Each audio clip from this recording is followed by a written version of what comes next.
Hi everybody, welcome to another Chats with Chaudhry. I hope you're safe and well. Today I'm delighted to be joined by Monica Lamelli, who is the Principal Solutions Consultant at Aspen Technology. And today we are going to be talking about maintenance in pharmaceutical manufacturing through digitalization. And the reason we're doing that is Monica is actually speaking on this very topic in a webinar with ISPE on December the 6th, entitled Making Maintenance a True Asset in Pharma Manufacturing Through Digitalization. So because of that, we thought we'd catch up and learn a bit more about that as a sort of preview to the webinar. So Monica, it's lovely to see you. How are you? Thank you. I'm very good. How are you? I'm very good, although it is cloudy here in London. Hopefully it's sunny where you are today. Not quite, because I'm in Liverpool, so that's northwest of England, so it's really cloudy as well. All right. Well, I'm sorry to hear that. So, well, let's talk about maintenance in pharma manufacturing through digitalization. But before we do that, for people who are not familiar with Aspen Technology, could you give me a quick overview of the business and also a little bit about your own background? Yes, of course. So AspenTech is an industrial software company with a history of innovating software solutions for 40 years now. And the objective of this solution is to address complex environments where it is critical to optimize the whole asset life cycle. So from the very first design through operation and maintenance. And myself, I'm a principal solution consultant, as you already said, at AspenTech, covering prescriptive maintenance, simulation, and modeling solutions. And I'm a chemical engineer by training. Brilliant. Right. Well, my first question is obviously digitalization is such a hot topic these days, particularly since the pandemic. From your perspective, what changes have you seen in the last few years in the adaptation of digitalization technologies in pharma? Yeah, so precisely as you said, I think that the COVID pandemic increased even more the need of agility within the supply chain. And we saw how speed to the market remains a critical business challenge as we adapt to the new normal in the pharma value chain network. And I say network because we've learned how this transformation happened from a typical linear supply chain into a higher performing value chain network that considers both fluctuations in supply and demand. So with this in consideration, I think the most significant changes came from, first of all, the digitalization of traditionally paper-based processes, the need of actually embracing more and more cloud technology, and also the incorporation of artificial intelligence into software solutions. Right. So what are the top two or three pharma business imperatives where digital solutions are providing clear benefits? Sure. So I think we've seen a growth in general in the digital confidence and in a shift in market perceptions around anything dealing with digital transformation over the Sure. past couple of years or so. So I think the business imperatives are going to be revolving around boosting operational efficiency. So I'd say with this in mind, the implementation of continuous manufacturing is quite a prevalent trend, Right. actually, as it requires a smaller footprints compared to traditional batch manufacturing, for instance. And it's going to provide greater flexibility within different production lines. I think also there's an trend, increasing trend in terms of advanced planning and scheduling, and finally the implementation of predictive and prescriptive maintenance technology in commercial manufacturing. For the people that are not familiar with the term, really predictive maintenance is going to be a technology that uses machine learning algorithms to detect failure or anomaly patterns across equipment so they can give earlier prediction to certain failures compared to traditional condition-based monitoring techniques, for example. Right. Sure. And hopefully uh, extend the life of the equipment, obviously, because you get in earlier rather than waiting for it to fail, don't you? Precisely, Right. precisely, So, yeah. so I know pharma companies have been digitalizing, easy for me to say, their maintenance protocols and records for some time. So, how does predictive and prescriptive maintenance add value to this? Yeah, so I think overall the value is going to be related to a cost avoidance opportunity from different perspectives. So firstly, it's going to be the avoidance of the unplanned downtime, which can be caused by an unanticipated equipment failure. Sure. So predictive maintenance is going to allow the prediction of these equipment failures, as we mentioned already, and plan maintenance proactively to minimize any schedule disruptions.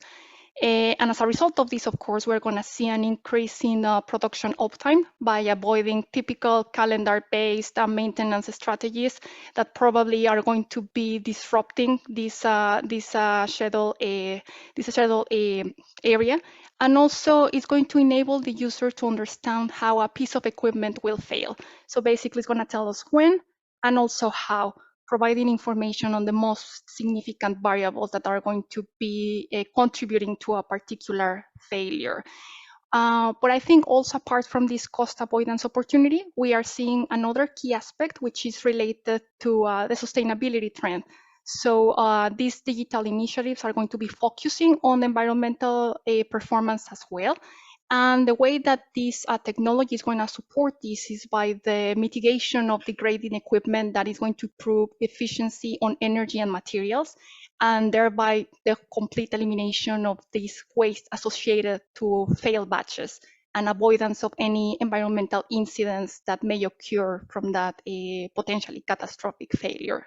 Sure. And I think the other one actually is that, through digitalization, you're going to get less people flying to maintain equipment and save on the carbon footprint, won't you? Because actually they have that information on site, so they can actually deal with it on site rather than having to have engineers flying from one continent to another to try and help them solve the problems. Absolutely, absolutely. These technologies come inherently with visualization capabilities as well that allow the flow of data more efficiently between different teams and so on. So you don't really need to be on site to actually be able to take a preventative action. So yes, that's something that is really, really cool. Fantastic. Now, is there more than one way to tackle predictive maintenance? Yes, actually. So what I have been speaking about really is the data-driven prescriptive maintenance. So having these machine learning algorithms to do the failure detection in the different data streams. But there are other techniques that are going to focus on the first principles or engineering models, which are going to be requiring expert knowledge and the inherent engineering principles in a particular piece of equipment. Right. So what are the pros and cons then with these different approaches? Right. So I think one of the main benefits of the AI boosted prescriptive maintenance is scalability. So understanding scalability as the ability to transfer and scale this solution across a site or multiple sites, and allowing in this way to protect simultaneously entire sites via this technology, and also scale throughout similar pieces of equipment. I think also that it's really important to mention that this technology is typically agnostic to the equipment and the process. So this means that it's able to protect both static equipment like a heat exchanger, for example, a column, but also rotating equipment, which could be a pump or a compressor, and operating both a batch and continuous processes. In that way, you can basically blanket your entire plant with this Fantastic. predictive technology. And are there any cons? Well, I think people, it's going to be more like a cultural shift rather than a con. Is actually showing the value to people, and there might be this misconception that you need to be trained in data science to actually be able to use this solution.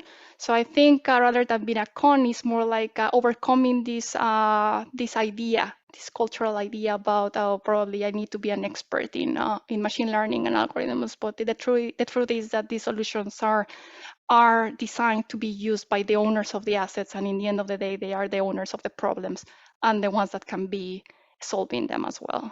Right. And you mentioned the other approach though. So are there any pros and cons to the other approach? I mean, So they are limited to some pieces of equipment actually that have these first principle models or principles embedded in that. but we can say that it might be a limitation in terms of you might be dealing with equipment that do not have or cannot have first principle models embedded in that. So you've got a limitation in there. Whereas in the AI approach, you can just protect anything as long as you have instrumentation around the asset. Right. Okay. So as I mentioned at the beginning, and you mentioned as well, that there is a webinar coming up with ISPE on December the 6th. So viewers, without going through the URL and going into lots of detail, we will put the link above the video so you can find out more about the actual webinar itself that Monica is actually leading, and actually register for it as well, because it is free. So Monica, all that's left for me to say is thank you very much for taking the time out to talk me through this topic. It's been really interesting to learn more and to meet you as well. So I wish you lots of success with the webinar Thank on you so December the much. 6th. Thank you so much. Yeah, really looking forward to have you there and the audience. So thank you for your time. Thank you for your time. And viewers, thank you for your time. And if you've got any questions actually for Monica, based on what we talked about today relating to predictive maintenance for pharma manufacturing, then feel free to put them in the comments below the video. I'm sure Monica will be only too delighted to see them and hear them and give you some feedback. And Absolutely. obviously, if you'd like to learn a lot more, then please click on the link above the video and register for the webinar. So Monica, thank you once again for your time. I hope the sun shines in Liverpool on the weekend so you get some sun. Thank you. And viewers, thank you for watching. Until next time, stay well and stay safe. Bye-bye. Bye-bye.